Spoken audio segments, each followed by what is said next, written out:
Hello and welcome back to KXAM Plus. I am your host, Esmeralda Zamora, and if you're watching us live, thanks so much for joining us.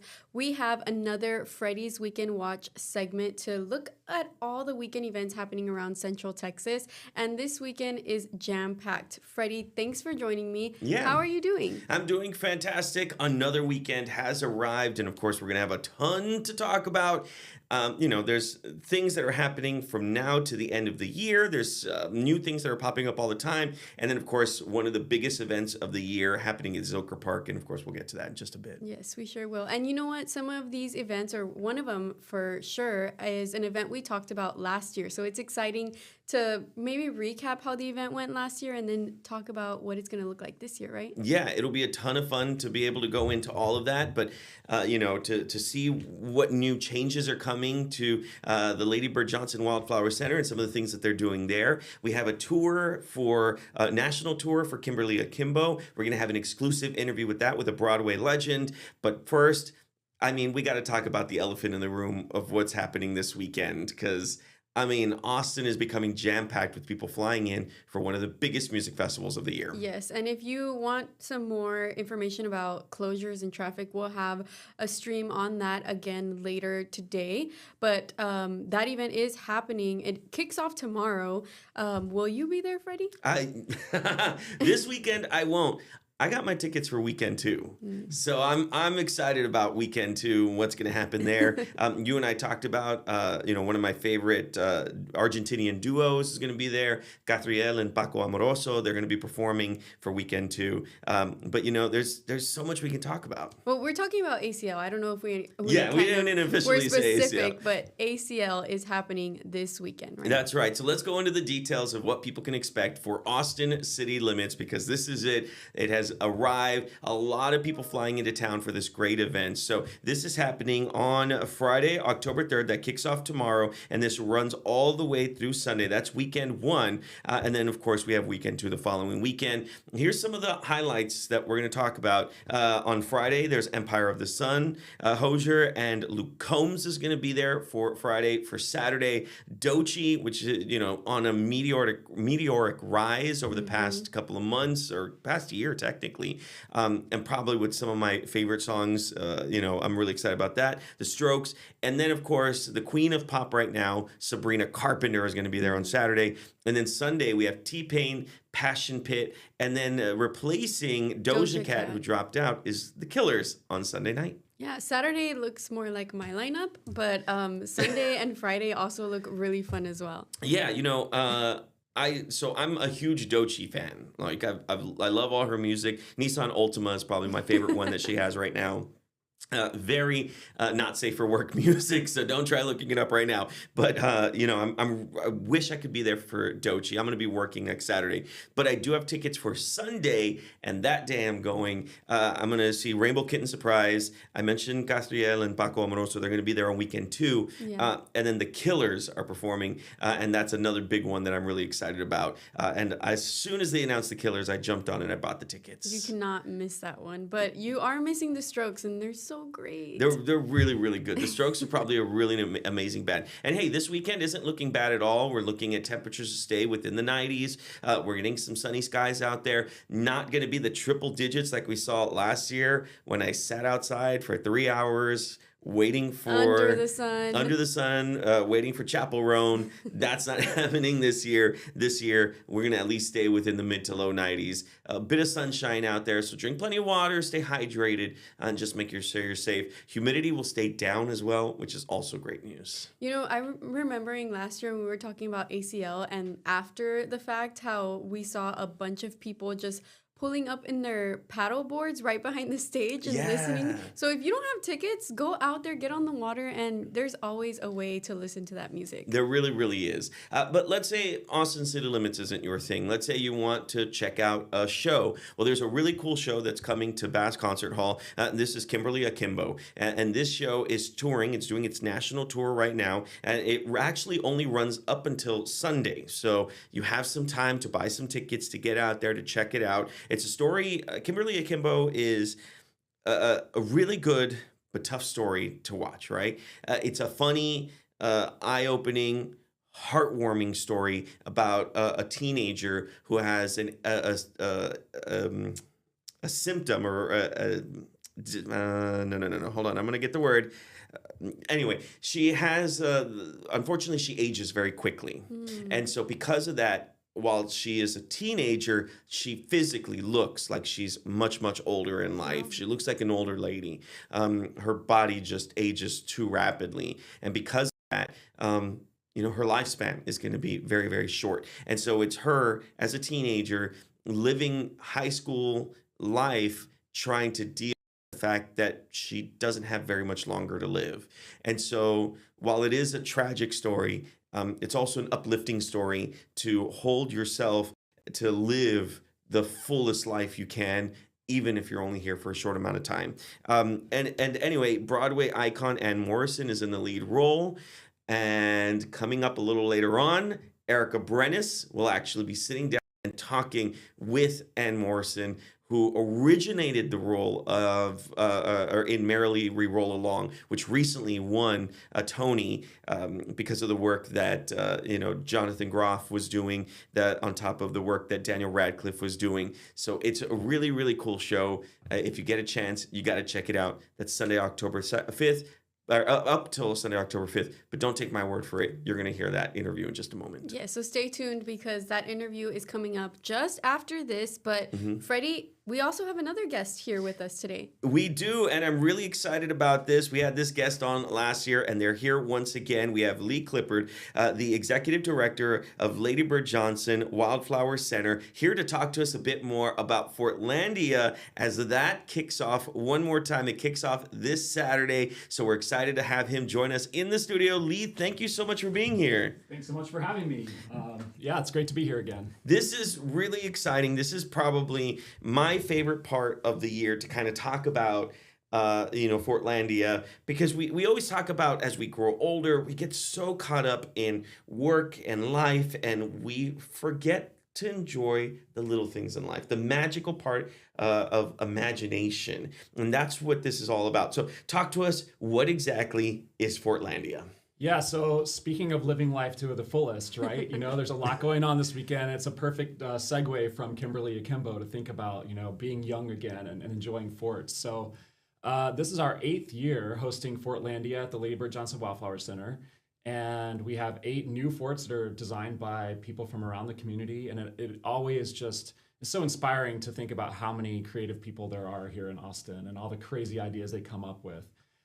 So the Fortlandia opens on Saturday, and it'll run through January. So if you can't make it here this weekend because you got ACL and a bunch of other things going on, there's plenty of time to catch the forts, but they're super fun, super colorful, fun for all ages, as you say. So what are some of the highlights? What forts do you think? I mean, they're all amazing, but for you personally, as you go out there and you see them, what fort has been like one of your highlights of all of the forts that are out there? It is truly hard to pick a favorite, and I'm not going to do that because that wouldn't be fair. A couple of there is one actually I see from my office right now, and it's the mast of a schooner rising above the trees. And so there's a team that has built basically a sailboat in our family garden, and that one is pretty exceptional. It looks really fun. There's another really cool one that is based off of barrel cactus. And so it's like a climbing fort with lots of cool colors. There's a birdhouse-based fort.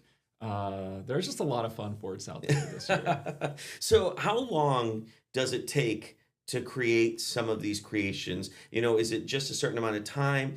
And how does that whole process, go? How do you decide? How does all of this work? Explain that to us. Yeah, so some of it's a little bit behind the scenes from us even. But we do an application process in February and spring. And teams compete. So we have a committee that chooses the 8 forts for the year. Usually, I think this year there was about 24 submissions. So it's pretty competitive. So the teams are submitting like a sketch or an idea of what their fort is going to look like, a description of what it's going to be. Some folks are professional architects. Some folks are just neighbors down the road that want to do something fun. Some are artists. So there are all kinds of different people that are building these forts. Once we choose our 8, They just build the forts. Most of them are working on them over the summer, usually in a studio or their backyard.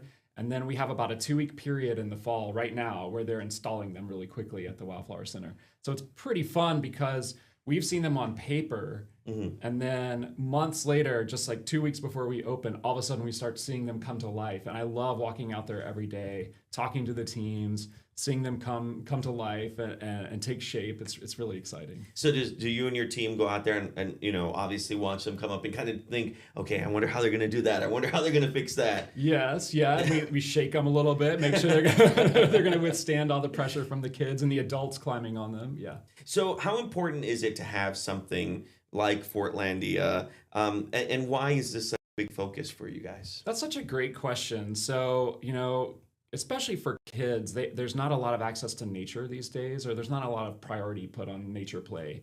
And so we want to provide an opportunity for kids and their parents and their family members to get out into nature and just enjoy and play and have a good time, to mess around. When I was a kid, we had woods behind the house and we could build forts, but not everyone has that access. And so we want to be able to provide that for kids in our space. And is there like an additional fee in order to take part in this? No, it comes with admission. So if you're a member, you get in free.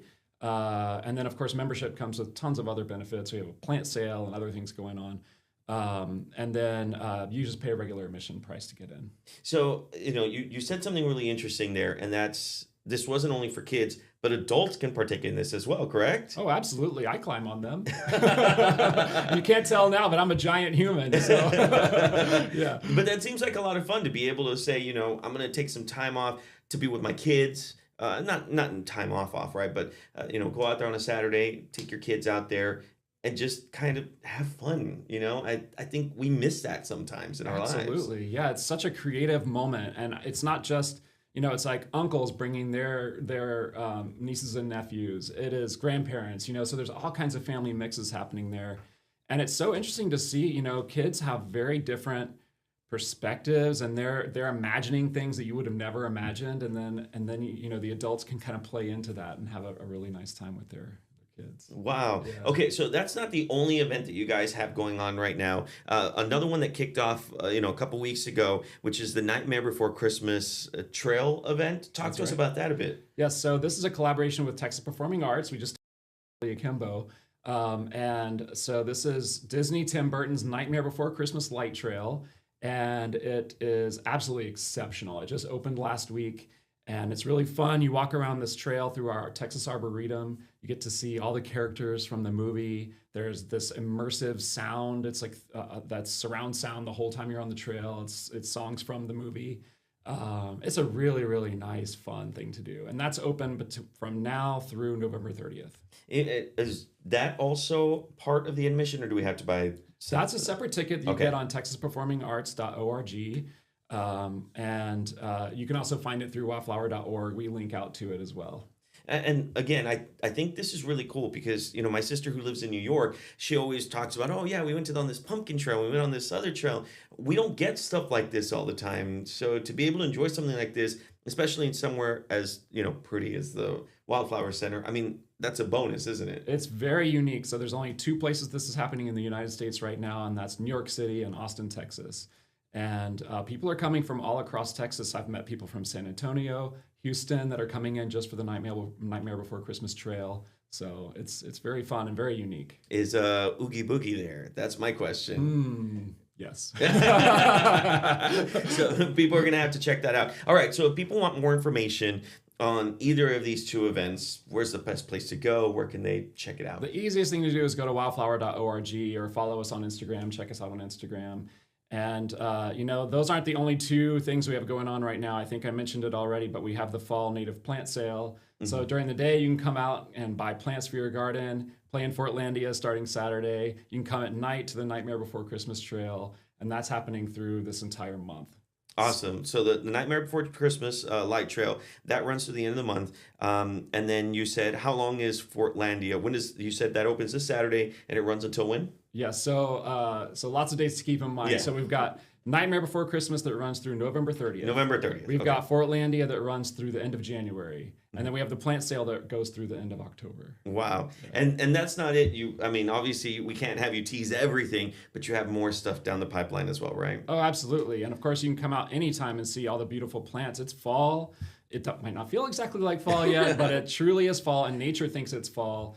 And so we have lots of fall plants that are blooming, lots of grasses blooming. It's really gorgeous. The light is really pretty at the Wildflower Center. There's birds migrating through. So there's a lot of nature experience you can have there as well. So now is the time to head out there. Lee, I really appreciate you coming in and talking to us about this. And, that way people can check out something as cool as Fortlandia or the Light Trail as well. But, when I first heard of Fortlandia, I always thought, this is such a cool concept, because I remember that the core memories unlock of being a kid in elementary and playing on the jungle gym or playing on that weird dome thing that you could kind of swing through. And so when I heard about this, I was like, this has to be something we have to talk about. Oh, that's right. Well, hopefully we'll see you out there. Yeah, sounds fun. Esme, this sounds fun. This sounds amazing. It sounds like you can do everything in one day and just plan your whole day at the Wildflower Center. Or take your time, go through, take different days, right? That's right. Well, if we're living life to the fullest, let's see, you could do Fortlandia Saturday morning, and then you could do ACL Saturday afternoon. That's and then right. you could do Kimberly Akimbo or Nightmare Before Christmas Saturday evening, right? Yeah. There you go. We planned your whole weekend for you. Well, Lee, thank you so much for coming by. I really appreciate it. And we'll see you out there. My pleasure. Thanks. Esme, that was not the only great interview we have. I'm really excited because we've been talking about it too, which is Kimberly Akimbo. Yes. And I know we're excited about that show too. And just like we promised, we have that interview coming up right after this, so stay with us.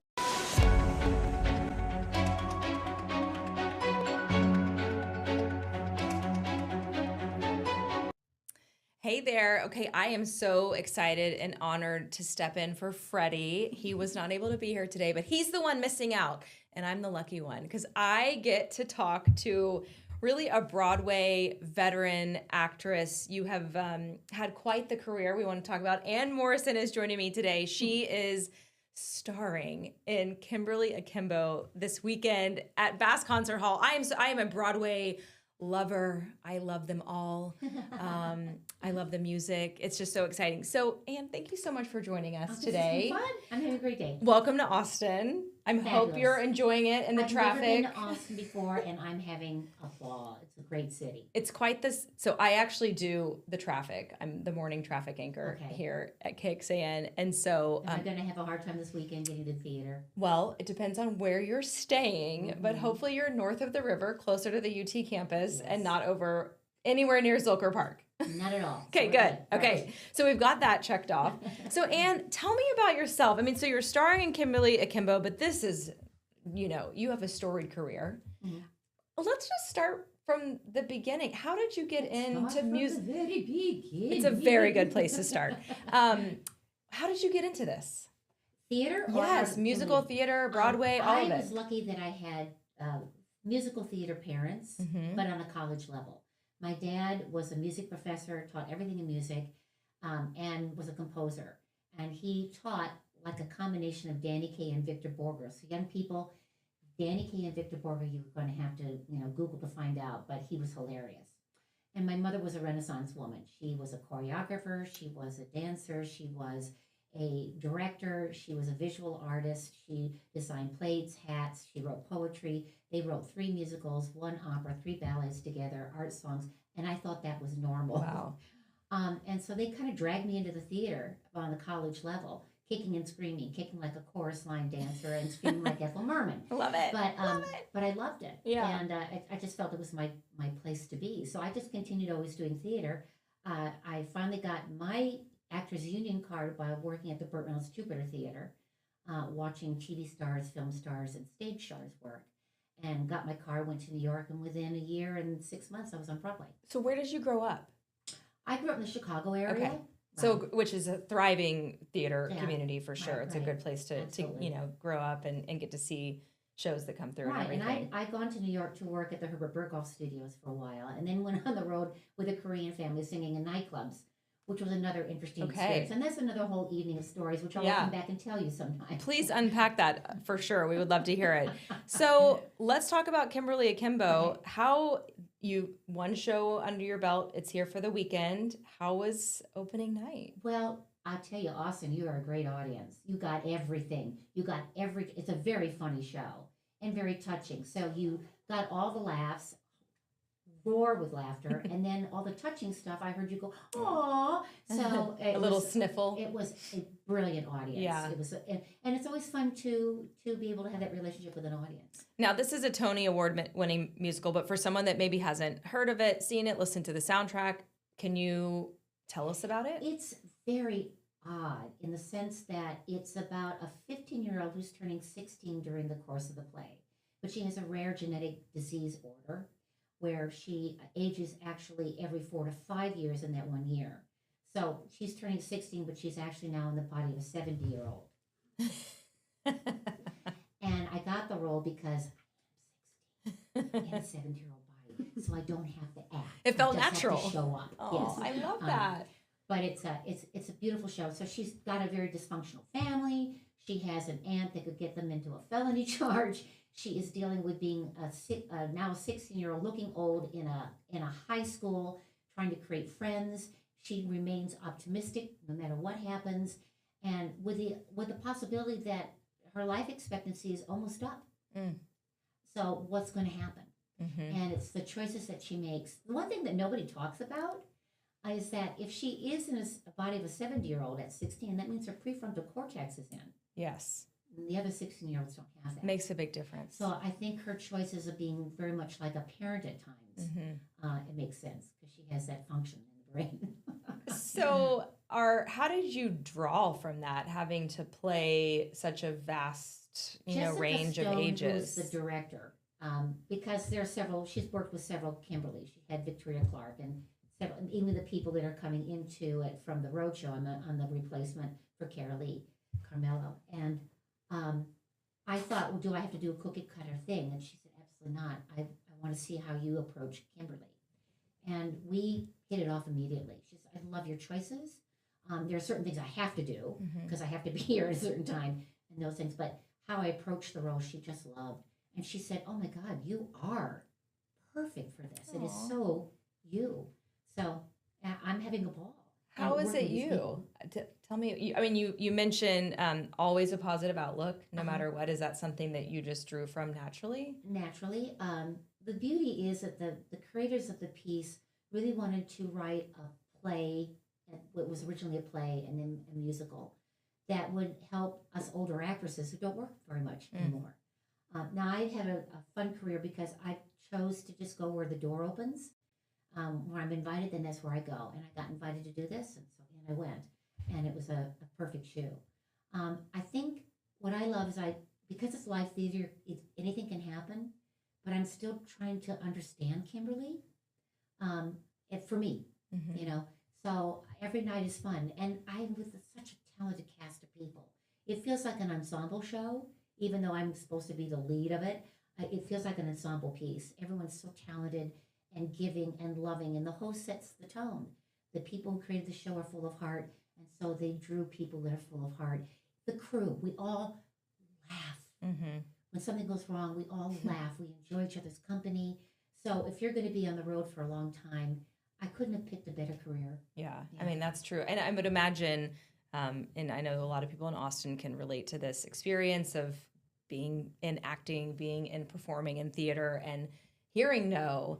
And so I would imagine as a cast, you draw from those experiences to then bring it to the stage every night. Absolutely. And now the cast had to deal with another Kimberly coming in. They had a little bit different take. So that forced them to have to listen again. And now we have developed our relationship as a family and our relationship as teenagers.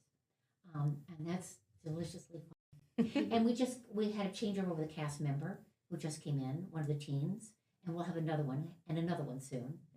And so we'll by Christmas we'll have a completely new cast of people. Is that what it's like in a traveling show? It's always. It's been like 2 years for people. Yeah, 1 year is a long time to be on the road. It is. Yeah. What's that like to be on the road as a Broadway actress? The last time I was on a tour was when I was in my 30s. That was a long time ago. So we didn't have Ubers, we didn't have cell phones, we didn't have computers. So it's very different, a lot easier than it was then. Yeah, I would imagine.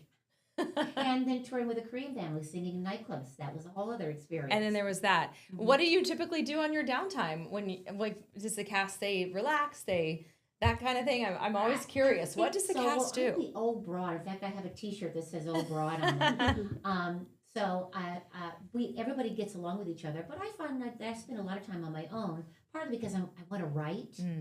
So I cherish that time in the day where I can maybe do a couple things, but I want to sit down at the desk and write another piece. That inspo from your parents, I would imagine. Yeah. Aww. I like solo theater. So I write pieces. Yeah. Okay, that's really cool. So, Freddie had told me that you, one of your roles was Mary and Merrily We Roll Along. Right. In 1981, I was the original Mary Flynn in Merrily We Roll Along, working with Hal Prince and Stephen Sondheim. That's and amazing. They became my mentors. And I'm going to get teary again because I love those two so much. Yeah. And they're not with us anymore. Wow. But in fact, I wrote a solo play called a musical, Merrily from Center Stage, where I talk about being 25 in the 6 weeks of previews, which I think is the most important of that whole experience of doing Merrily, because it didn't do well back in 81. But it's a beautiful show. So, and that Freddie wanted me to ask you, what was it like working with Stephen Sondheim? You know, he was like a kid. He will, if you read his books, he'll tell you that working on Merrily was the best fun he ever had. Oh. And he did. He became like a kid. To sit next to him on the piano to figure out the keys to the show was delightful. I remember him coming around the flat. I'm dyslexic, and I was sure I was going to be fired at any minute.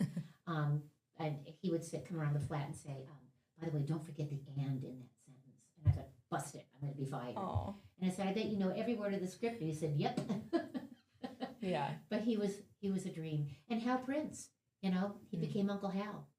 And that, unfortunately, that was the year that they broke up their creative relationship for a while. And we did a reunion concert back in 2002, which brought the two of them back together again. So I got to watch them hug on stage as a reunion and talk about the next show that they were going to do together. Amazing. So, yeah. Okay, so Merrily We Roll Along, you said it did not do well. We in had the 6 80s. weeks of previews and only 2-week open. But that's about to change, right? It's about to change because history changes. Yeah. Because I wrote a solo play. And I tell the full story. I love that. Yeah, he's Merrily We Roll Along is getting a new lease on life with Daniel Radcliffe, Jonathan Groff, and Lindsay Mendez. Yes. Can you talk about that? Is that well? I'm good friends with Jonathan Groff now because he came to see my solo piece. Amazing. You know, and he's such a dear. So I got to see their opening of when it was off Broadway, and then again when they were doing the Broadway show. And Radcliffe was like starstruck. You know, and so was Lindsay. I have this thing that I always invite. I like to see as many Merrilies as possible, and I invite anyone who plays Mary Flynn to the Mary Flynn Club. I'm the president of the club. So if there's any Mary Flynns out there, see if you can find me, and I will invite you to the club. Okay, we'll try to plug that for sure. It's fun. I'm not a fan of the book. I'll be honest with you. Okay. I think the changes that George Firth made, I'll be honest, are just changes, and they don't necessarily improve it. I would like someone to have the courage to go back to the original, because I have a feeling it was probably a better book. Interesting. Yeah. Well, I mean, look, you say Jonathan Groff, and people ask me what's my favorite Broadway show, and it's kind of interesting. It's Spring Awakening. Yeah, I got to see that. Spring Awakening. I was on the stage when that happened. Yeah. I mean, that soundtrack is just a delightful human being to work with. Really. He loves life. Goals. He's funny. He's happy. Well, he's kind of like me. So y'all get along swell. That's why we're such good friends. Yeah. Oh, I love that. When I talk to young people in the theater, I said, you don't want to be a pain in the side. You don't want to complain about everything. You want to be a Jonathan Groff. You know, that's really cool. We'd love to work with him. It's always nice to hear that the person you think they are, they actually are. They actually are. Oh, very cool. Well, anything else that you want to add about the show this weekend? You got to find a way to get to the show. Yeah. Because it will change you. Oh. It's profound. It's beautiful. You'll laugh and sigh. And then when the lights go down and we come out for our bows, you really fully want to stand on your feet because you're moved because it's about heart. I love that, about heart. Okay. Well, Ann Morrison, you guys go follow her on social media. I saw you were very active there, sharing parts of your life, and then when you see the show, come back and say hello. and go see her. I mean, Bass concert all weekend. Don't miss it. Kimberly Akimbo, you guys, and Ann, thank you so much for joining us. Welcome.